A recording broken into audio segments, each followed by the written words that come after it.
Trying to solve inner city violence with gun control is the equivalent of trying to cure cervical cancer with Tylenol.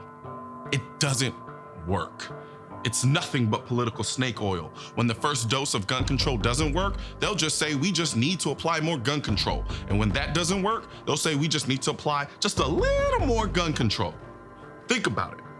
They never talk about gun control nationally unless there's a mass shooting in a white neighborhood, school, movie theater, or mall.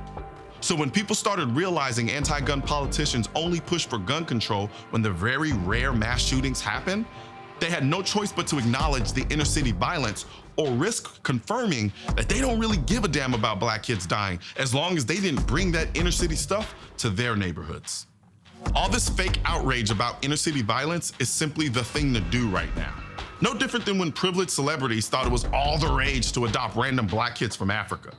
Inner city violence is nothing more than a political fad to these people. And the fad will pass as soon as the elections are over and the need to cape for Black votes becomes unnecessary. Nevertheless, they'll continue engaging in the rabid stupidity of trying to solve something as complex as inner city violence with the politically juvenile concept of common sense gun control measures that undeniably don't work. In 2015, Chicago had more murders than any other city in the US, thus making him the poster child of inner city gun violence. Notice I said inner city violence, and not just violence in Chicago in general. That's because homicides in Chicago aren't happening in the affluent areas of Chicago. Do a quick Google search, and you'll come across countless forums of people boasting about how safe Chicago is. Of course, as long as you stay away from the hood. In 2011, it was found that 80% of Chicago's homicides are gang-related. At least 75% of those homicides were of young Black men. These killings are happening in very specific places within major American cities, and they all have the same conditions: extreme poverty, no jobs, horrible schools, broken homes, gangs, and a lot of drugs. Yet, we're still talking about gun control. In 2009, Chicago had the most gun murders among the nation's 50 most populous metropolitan areas. What most people don't realize is that in 2009, Chicago had in place for years a city ordinance that banned the sale of handguns within city limits. This was a full-out ban, and Chicago's inner city still looked like the Hunger Games trilogy. And guess who else in 2009 topped the most gun murders among the nation's 50 most populous metropolitan areas? A city in a state who is praised for having the best gun control laws in the country: Los Angeles, California. If Chicago led the nation in gun violence when they had a gun ban, what kind of buffoonish logic makes you think these Sesame Street common sense gun control measures are gonna do anything to prevent the violence in the inner city? These kids grow up in places where 6 people being shot over the weekend is normal. Kids who are composing their own RIP Facebook pages because they don't expect to live out a year. You people treat the inner city like kids trying to steal cookies from a cookie jar, where setting the jar on a high shelf or some locked container is gonna solve the issue.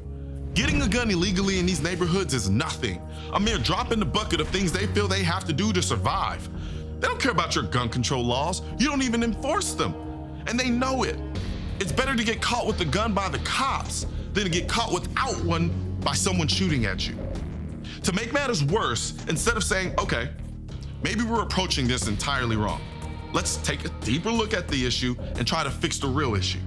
No, instead, our president gets up and makes the most mind-numbing excuse for why Chicago's murder rate is through the roof, even though they have tough gun laws. He literally blames Chicago's violence problem on neighboring states who don't have the same tough gun laws as they do.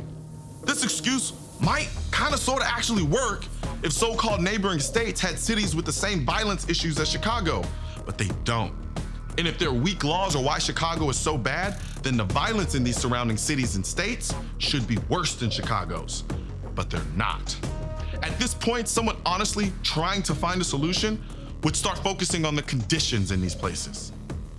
But nothing is more disrespectful than to push for an assault weapons ban as a solution. It's just insulting. 97%, not 80, not 50, but freaking 97% of the gun deaths in Chicago are committed with handguns. Why is an assault weapons ban even part of the discussion, much less the focal point of your proposed solution? They're not even using them.